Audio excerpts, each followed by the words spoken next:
want to make sure that he has enough time to go over everything. So Scott, it's yours. Thank you, Ken. Just briefly, the December financial report we just closed. I talked to the auditor today. She was in, who does our GAAP conversion, and we went over what's going to be happening with us.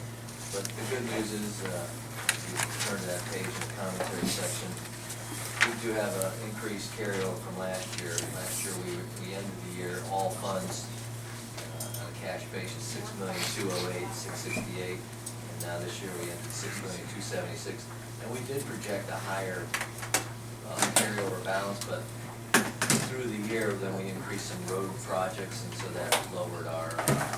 We didn't do a couple of the road projects that we put on later in June and July. We would have more of a carryover because we spent, and I reported to council before, over $1.4 million in combination of playground equipment, new cruisers, street trucks, chassis, and then those repairs that we did stormwater and Shepherd and Bruce Road. So some of the other notable fees that are part of the large mix. The EMS fees again did well, $270,000, and then we take 10% of that through ordinance and transfer 10% of that to that fair fund. So if you're looking at the statement and you look at 270, you won't see 270 because that 27,000 or so was transferred over to that FII, the fair fund that we set up. It's for the fire department, for training, and for and then admission fees were strong this year, $194,000. Motel tax at $95,000. The local government set a setback again because they've been cutting it the last 2 years. We're down to $283,000. I don't expect any future cuts, but we've lost over $200,000 from the local government fund, and I expect to see. I didn't put the inheritance tax on, but I think we collected $114,000 this year. So we're going to see that go away again. Other notables that we did have a lot more prisoner housing reimbursement, just because we had a lot more people coming in using the facilities. And I'll have you another recap, hopefully by next council meeting, showing you how the court did that as itself and how the prisoner housing reimbursements and expenses that we put out, and then and again like the rec center memberships and how the rec center did.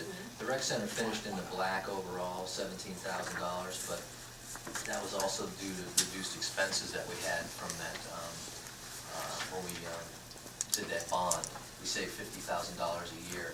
So talking to Angela, I was encouraging her, and we'll talk about that when we go into more financial planning for the permanent budget, that maybe she can increase her capital to get some necessary equipment and repairs, maybe this year up to $100,000, where last year she spent $50,000. And she's got a good $1 million carryover in the fund, and obviously we still have all the way through 2016 to finish that bond, but with the rate the income tax is going, and as long as she can stay towards break-even point, you know, I mean, that to me is the optimal goal of running any kind of rec center or parks program.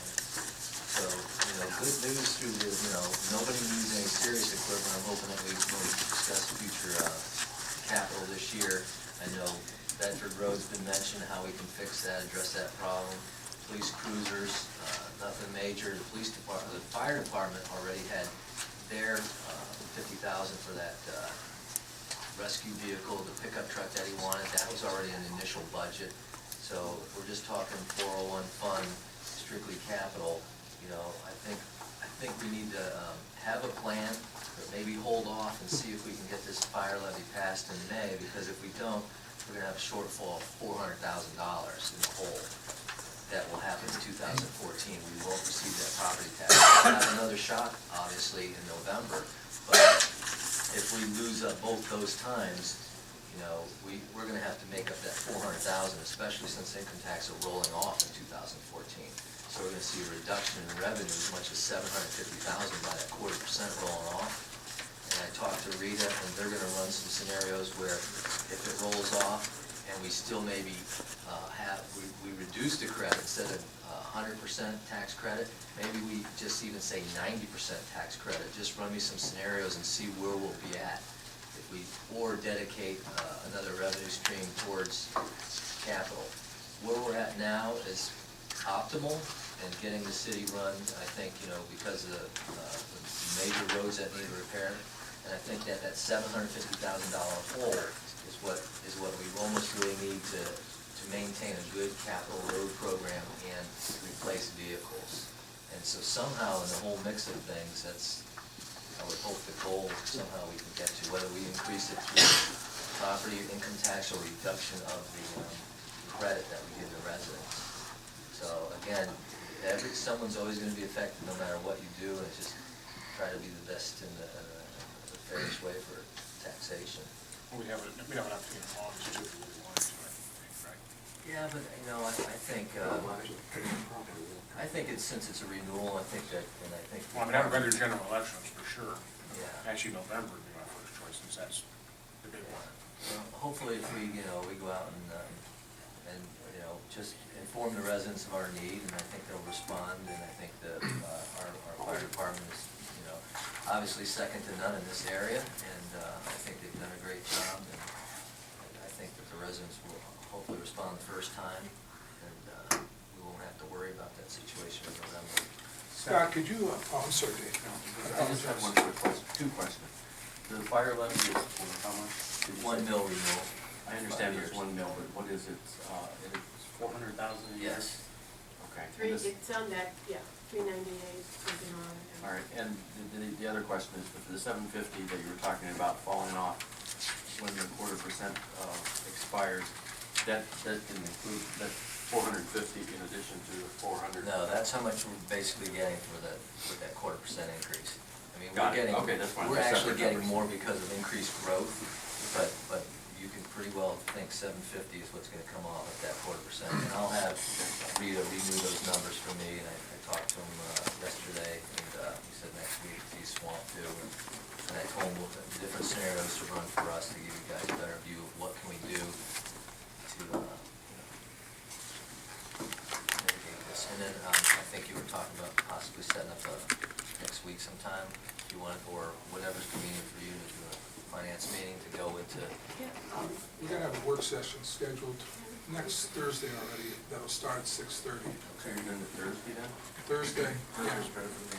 Oh, okay. Josephine was going to announce it, Okay, but that'll work. that's what I was gonna mention, Scott, we're gonna have a work session Thursday next week at 6:30. Okay. And what I'd like you to do, if you could, please, put a memo together.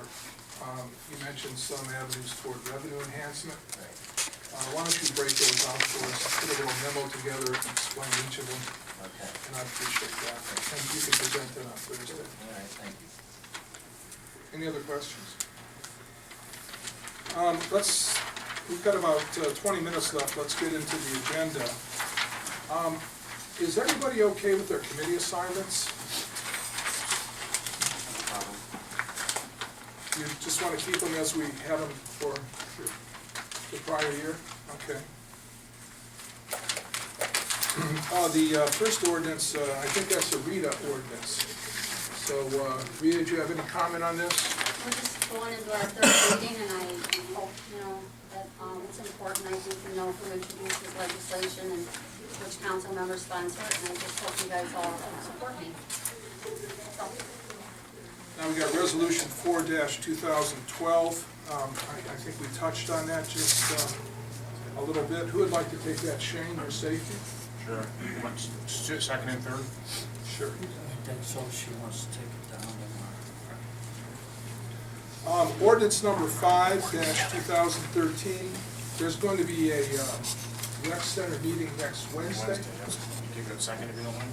Yeah, and, well, we're gonna just do a second reading. And what time is that rec center meeting? Just have more time than we need. How much is the ordinance, the fee and the ordinance? $72. $72. So I'll take that one. And then, Nick, ordinance number 6-2013. Do you want to go over that with us, Nick? Just revisiting kind of what we talked about, the Molotov and security, kind of revise it a little bit to make it a little bit more, amiable, Maybe, yes. Palatable. Usual. so that we can kind of regulate, send the message that, you know what, we're not gonna allow the same things to continue to happen. If your establishment allows things like prostitution or meth labs, we're not okay with that. Nick? I have to admit that I really haven't sat down and read the new with the old. Can you give us a little, give me a thumbnail of the changes, or maybe you want Mr. Deemer to do it? I think that would be better suited. Okay. It just changed the verbiage a little bit, but I'll, other explanation. Okay, great. Did you pass it by any of the hotel people? It doesn't really change anything, the things that we all agreed to, so it's essentially everything that we talked about, and they said that we were okay with that. Yeah, I'd prefer we just get this passed. And you want to do a second reading, and then we'll I'd like to take it to third? I'd like to do second and third if everyone's okay with that. Dave, are you okay with that? I'd just like to know what Mr. Deemer says. Yeah. Mr. Deemer's not going to be here tonight. If you want to, they're sending Mark Guidetti. Do you mind if we do a second reading? Let's do a second, and then we'll do a third. Sure. All right, thank you. Ordinance number 7, 2013. I'll do a second reading on that. Then resolution number, let me see here, number 8, 2013. A resolution confirming the appointment by the mayor of Jessica Becker to the position of full-time dispatcher. Mayor? That's Sonia's daughter. She's been with us a year. Excellent. Excellent. That's 1, 2, 3. So 1, 2, 3, Civil Shane. service test also. You should know it's a civil service Is that okay, Shane? Want me to do that one? Okay, Yep. yeah. Oh, but it's- Then ordinance number 9, 2013. test. Oh, yeah, she can't get. This is an ordinance authorizing and directing the advertisement for bids for an electronic fingerprint time clock for use by city employees and creating section. At any rate, I think, Dave, you may have proposed this. I did. I know Rita talked about this earlier, but Dave, if you want to give us a breakdown. Well, I think we're a fairly big employer. I think that we have people at many different locations. I hear rumors that, so-and-so is different favoritism. So-and-so gets favored because they're friends of the mayor, they're friends of the councilman. And I think we need to put that to rest. I think we need to make sure that we have good controls over issues of comp time, sick leave, attendance. I think that this is not unreasonable. Most employers require time clocks, and I think that employees who are doing a good job, as I hope all of them are, will not be offended by being asked to use a time card so that we can show our citizens partially that we are minding the store, doing a good job with their money, and making sure that we're accurate. I would ask that people support this. I don't think it's all unreasonable.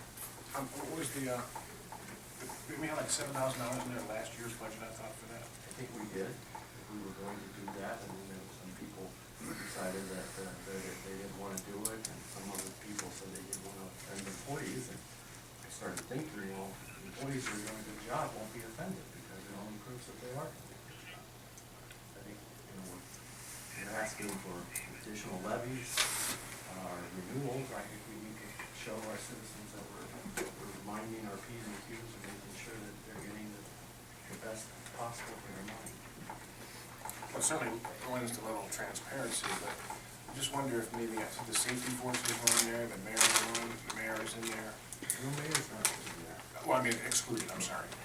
Well, The safety forces, the mayor. the safety forces are unique in the sense that, Oh, yeah, they respond to all of them. right, and also, when they respond, there is in fact communication between the dispatchers, finding them, things like that. So that's why I wanted to exclude them. I mean, if you think that they shouldn't be excluded, Shane, I'm gonna rely on your opinion.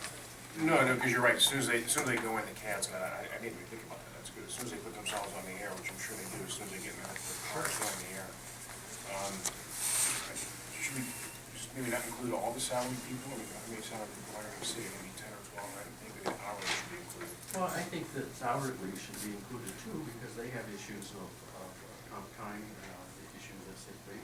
It just lends to the transparency.